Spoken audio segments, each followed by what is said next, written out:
कि दुनिया में जो दुख है उसका समाधान क्या है,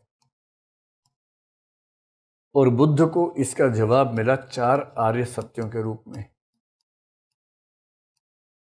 उम्मीद है कि आपको चारों आर्य सत्य पता ही होंगे।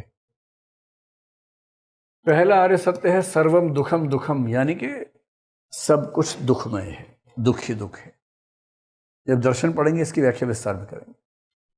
दूसरे को बोलते हैं दुख समुदय, जिसका मतलब है दुख का कारण है। और दुख के कारण की बात करते हुए उन्होंने एक सिद्धांत दिया, प्रतीत्य समुत्पाद। इसलिए जब भी कोई कहता है कि बुद्ध के दर्शन का एक शब्द में क्या मतलब है, वो है प्रतीत्य समुत्पाद। तो दुख के कारण की खोज करने के लिए जो सिद्धांत है प्रतीत्य समुत्पाद है, उसी के अंतर्गत द्वादशांग चक्र का जिक्र आता है, जिसके माध्यम से उन्होंने अंतिम कारण की खोज की कि सारा दुख क्यों होता है। तीसरा है कि दुख का निरोध हो सकता है, यानी दुख समाप्त हो सकता है। दुख निरोध का बेसिक मतलब है निर्वाण।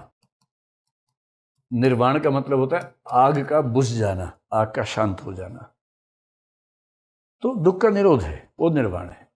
और चौथी बात, दुख निरोध मार्ग, कि जितने भी दुख हैं उन दुखों के निरोध का मार्ग भी है, और दुख निरोध मार्ग को ही बोलते हैं अष्टांगिक मार्ग। उन 28 दिनों की तपस्या में ये सारी की सारी बातें बुद्ध को दिमाग में क्लियर होती गई।